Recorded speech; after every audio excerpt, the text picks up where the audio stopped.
The topic for tonight is Between the Pages, a practical guide to creating author newsletters. So, what is an author newsletter? Well, first and foremost, a newsletter is just a letter. I like to think of it as just pinning a letter to my favorite cousin, kind of be a little cheeky when I'm doing it. But basically, newsletters are letters. They're an I have to move this screen because it's hiding my stuff. They're an informal communication that contains timely, relevant, and valuable information delivered only to a select group of people for the purposes of providing updates, insider information, and building and maintaining relationships. Author newsletters are just a regular email campaign used to connect with your readers, build brand loyalty, and market directly to subscribers who have opted to receive it. And that's the important thing, is that we're talking to people who actually want to receive our email.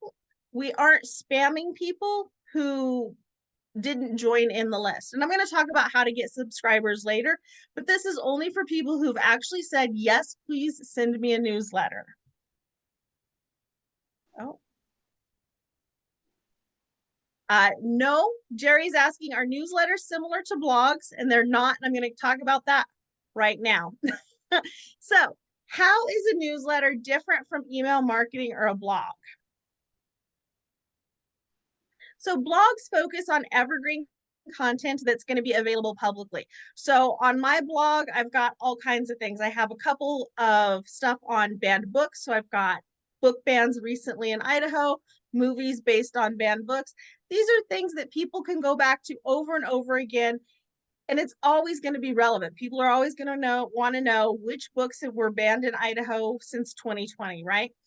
The difference is the newsletter is only going out to a select group of people, and it contains more of that insider information. And I'll show you some examples of my newsletters, but it'll contain updates on my project.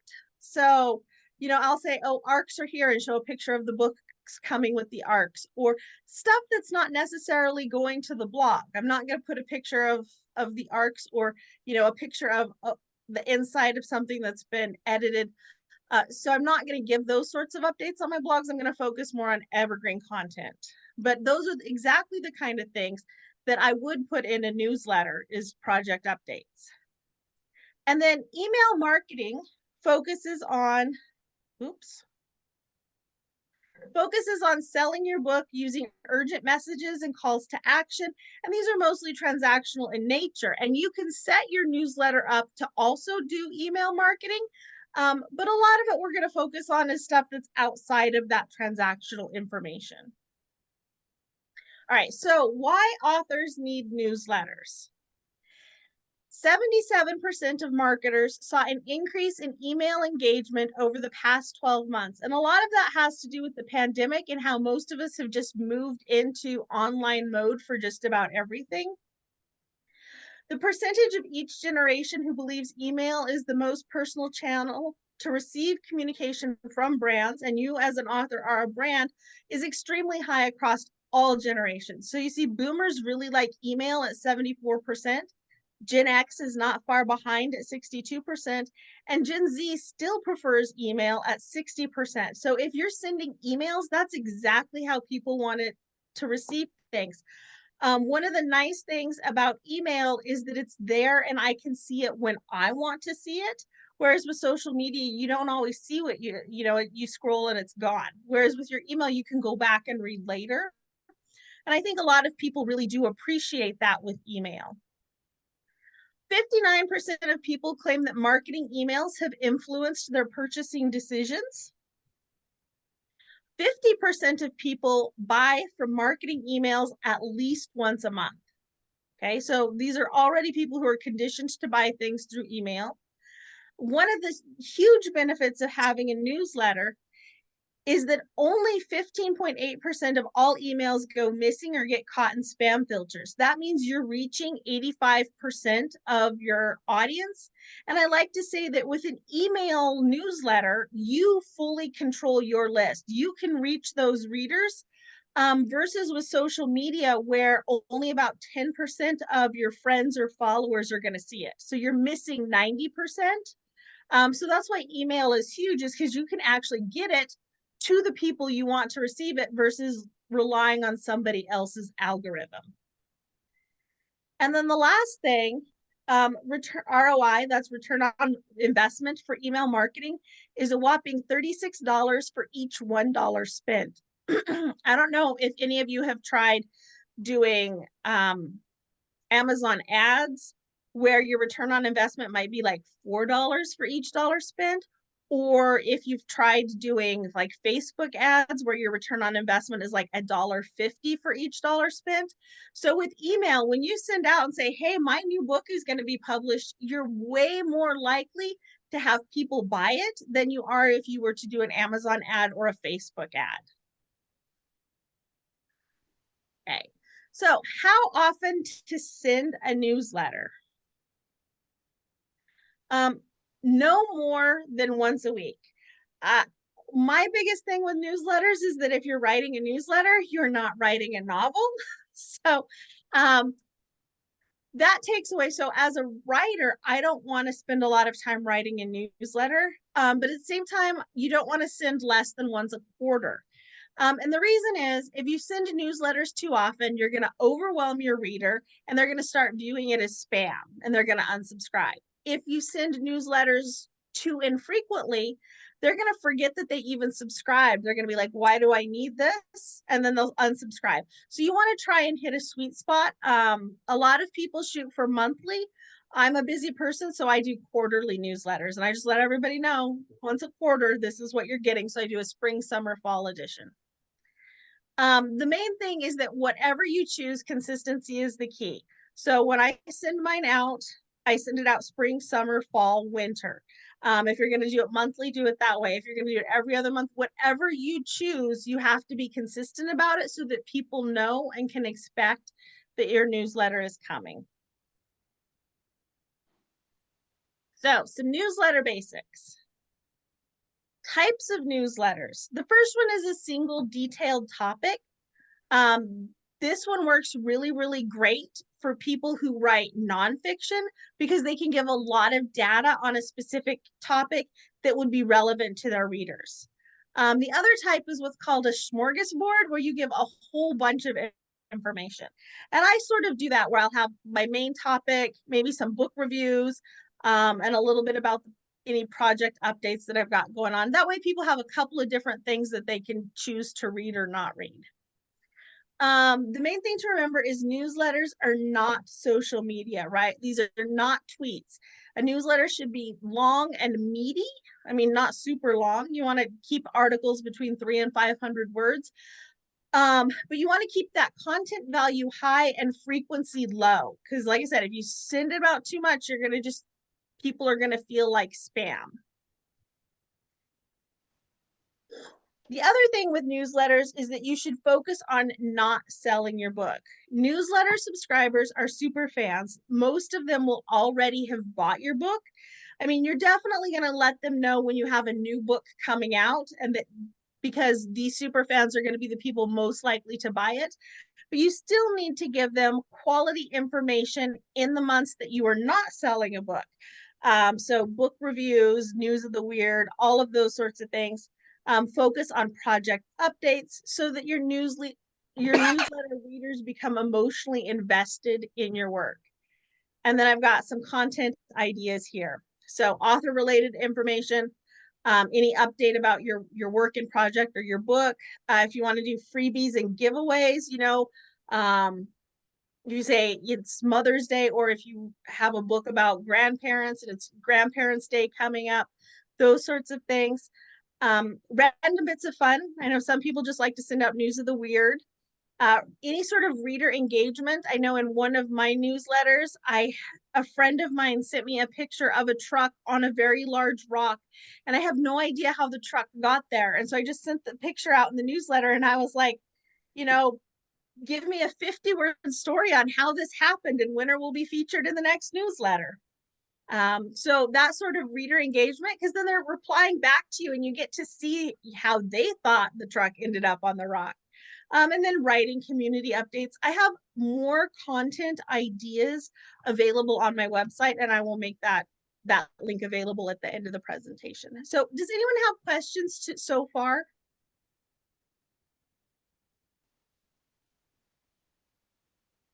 Okay, hearing none. All right, parts of an author newsletter. Branded header. So what that means is that whatever your newsletter is, you're going to have a header at the top, just like you would on business letters, that identifies what it is and what people are getting with the newsletter. And you're going to put it exactly the same on every newsletter that you do.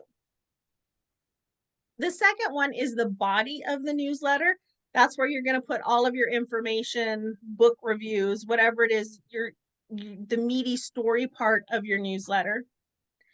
And then a made for marketing signature. So that's going to be ways to share your newsletter, how to connect with you on social media. All of those things are going to go in that signature. So here is, this is actually a sample of a marketing newsletter that I sent out to let people know about my upcoming Kickstarter, which is now since passed. But as you can see, I've got that header. Oops. That says the hind end. It goes on everybody so they know what it is. Then I've got the middle ground. At the end, I always include a little short biography. And then you can see I've got links to every social media account I've got. So Facebook, Twitter, Instagram, Pinterest, Goodreads. If you're on Goodreads, definitely include that. There's an Amazon link down there, a YouTube link, as well as ways to share it. So all of that goes in there. Then also in made for marketing signatures, what I've got here directly under it with my signature is actually my email signature. So anybody who's gotten an email from me has seen this. And it's got all of the same information plus links to my website, and at the very bottom, subscribe for free. And you can have these signatures made and imported into your Gmail account or whatever email account you want. This particular one I did through what's called WiseStamp. And you go in and you create it in their program and then tell them which email address you want it attached to. And so that you have a really great email signature. And it does work. I do get subscribers through my email signature where people will click it and subscribe to my newsletter. I know when I'm sending out a bunch of emails, I get a lot more hits on my website because people are seeing in the signature the website and it's driving them to that. So definitely go with those made for marketing signatures because it gives you a lot of different ways to connect and a lot of different ways for your readers to connect to you. Any questions? No? All right, newsletter software. So you saw that my newsletter was really pretty. There's a lot of different programs available to help you do that. So newsletter software enables authors to send mass email campaigns, manage subscribers, and automate workflows. I'm going to say choose wisely because once you start with one, it's going to be really hard for you to be like, I'm done with MailChimp. I'm going to go try something else. And then you end up scrapping your list and having to start all over. So these are some of the newsletter software providers out there: MailerLite, MailChimp, Campaign Monitor, MailJet, Sendinblue, and I'm sure there are more. Most of these are free up to a certain number of subscribers. I actually use MailerLite. I really love it. And I think it's free up to like 500 or 1,000 subscribers. So you've got like lots of room to grow before you have to worry about paying for anything. And it allows you to do a lot of those graphics that you saw in that sample newsletter, where you can have buttons and you can have, pretty colors for all of your different social media. So these programs come in really handy when you're doing newsletters. Once you've committed to a platform, don't try to send out a newsletter right away. You should take a couple of months to play with the platform and get familiar with it before trying to send out an email. So the first step you need to do is verify your email address. If you don't do that, you're more likely to end up in spam, and they'll have lots of steps in the programs to walk you through how to do each of these things. Definitely familiarize yourself with the dashboard and the stats that are going to be coming in. Create groups, even if the only member is you. So I have a couple of different groups in my newsletters that I segment them. I have the Kalila Write group that gets anything that Kalila does. And then I have a Palouse Writers group that only gets Palouse Writers Guild emails. So you can segment them however you want. You can segment them by whether or not they've made a purchase in the past. I could have segmented them by, people who contributed to my Kickstarter and people who didn't. That way I know who I'm sending things out. And then you want to become proficient with content editing. I know with MailerLite, they use a drag and drop editor, which once you create and have everything set up the way you want, you can save it as a template. And then all you're doing is changing the text because everything's going to be there. The header's there, the footer's there, the links are there, which makes it really easy once you've mastered that. I can now create a newsletter in probably under 30 minutes and have it beautiful and sent it out. And then you're going to want to set up email automation triggers. So this happens to be when you're collecting subscribers. So if you send out on a landing page and people subscribe to your newsletter, you want it to automatically send them the most recent newsletter. And I'll show you how to do that here in the next thing, because it says open MailerLite tab. So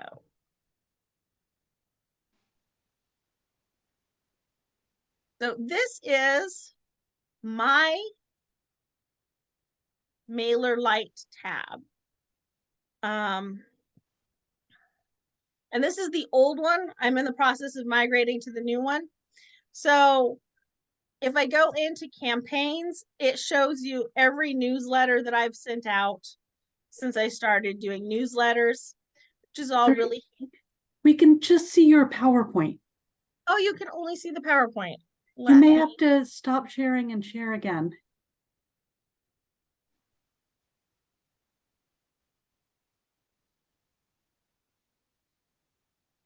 Stop share.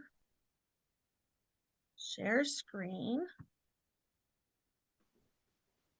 Can you see it now? Yes. Perfect. Okay. So this is inside my MailerLite. So you can see I've got the different newsletters that I've got going on. So those are called campaigns. You can segment your subscribers, sites, but the one I wanted to talk to you about here is automation.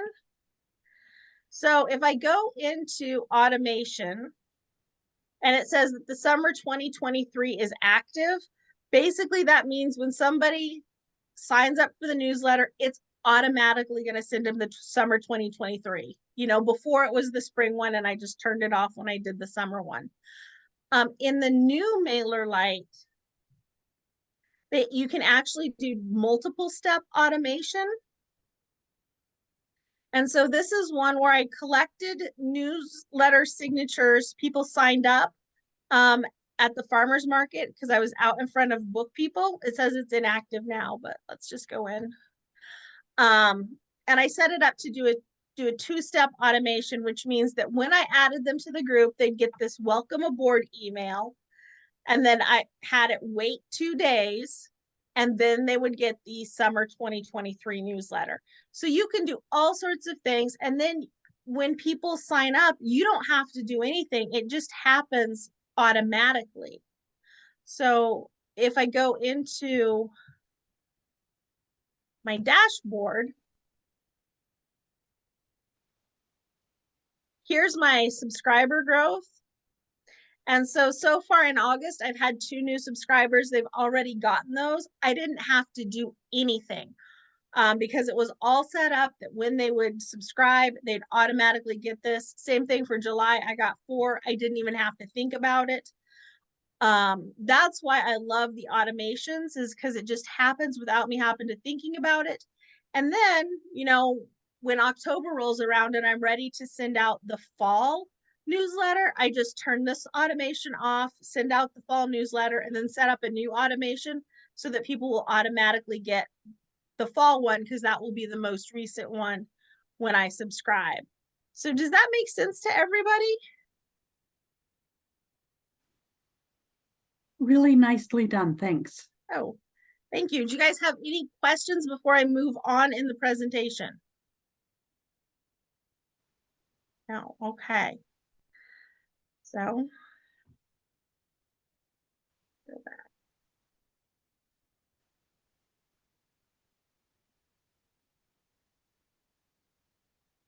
All right, can you see my PowerPoint now? Yes. Okay. Oops.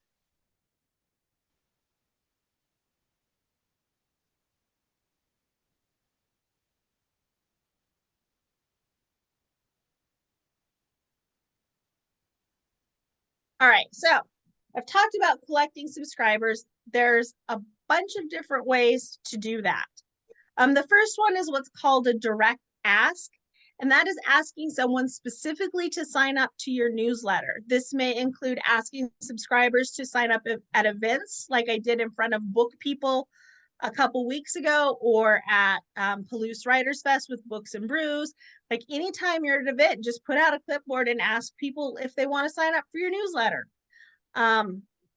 The other thing that you should do is that you should put an ask in your back matter. So in the back of the book, just say, hey, you could sign up for my newsletter and this is how. Or sending out email requests with a subscription link, which is another thing that I did when I started with just me, is I went through my email list or my email address book in Gmail, and I sent a personal email to every single person in my email address list and just said, hey, I'm starting a newsletter. Here's the link. I'd appreciate it if you'd sign up. And I did get 59 people who signed up doing that. The other way to get subscribers is with what's called a landing page. So landing pages are standalone web pages created specifically with email marketing in mind. That should be where with an H, where someone lands after clicking a link in an email, in an ad, or on social media. These can be pinned to the top of your social media accounts or attached to your web page using a custom link. I pin all of them to the top of all of my email, or not to my email, but to all of my social media accounts. So let me show you a landing page. So this is my subscription landing page that I have at the top of, just pinned at the top of every single social media I have. So Twitter, Instagram, Facebook, you name it. So it's got information about me. And then you can see here is the place where you subscribe. Then information about my website, my publishing house, the Palouse Writers Guild. And then, of course, how to buy my book. So that's it. It's really simple. The only thing they can do is buy the book or subscribe to the newsletter. Okay, the other one is what I called a book tour landing page. And when I was, the month that I was publishing and doing tours, this is what I had pinned to the top. And then I also made a custom link on my website so that everybody could find it there as well. So this one provided, again, specific information. Can everybody see the book tour landing page? Yes. Okay. Yes.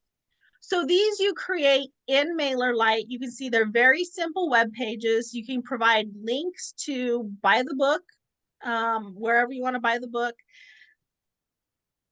And then again, this one has a newsletter sign up. So they put their email in there, they'll automatically start getting the newsletter.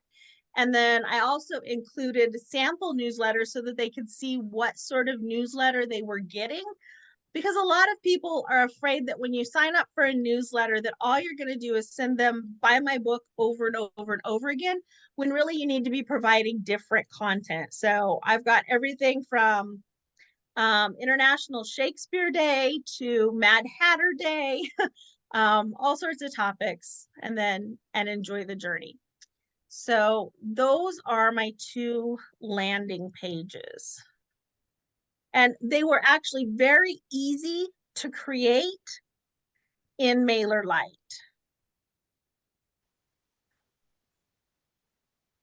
All right, can you see the PowerPoint again? Yes. Perfect. All right. So another way to collect subscribers is through pop-ups. And I'm sure you're all familiar with pop-ups because everybody who's been anywhere on the web has been annoyed by a pop-up.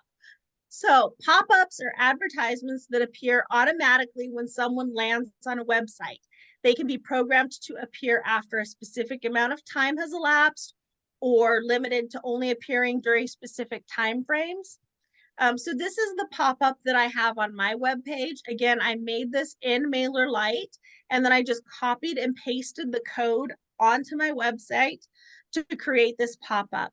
The great thing about the pop-ups in MailerLite is that I could limit it. So my pop-up only shows up if you've been on my website for at least 90 seconds. So I know that you're not just clicking through and clicking away. It's something that you're interested in.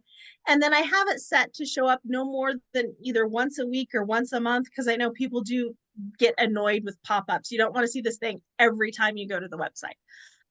So those are some benefits of doing pop-ups through MailerLite. And this particular pop-up, I've gotten 36 subscribers since I started this pop-up. And I think I've only been doing it for about a year.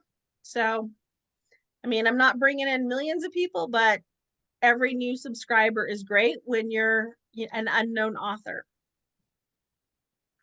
The other way to collect subscribers is through forms.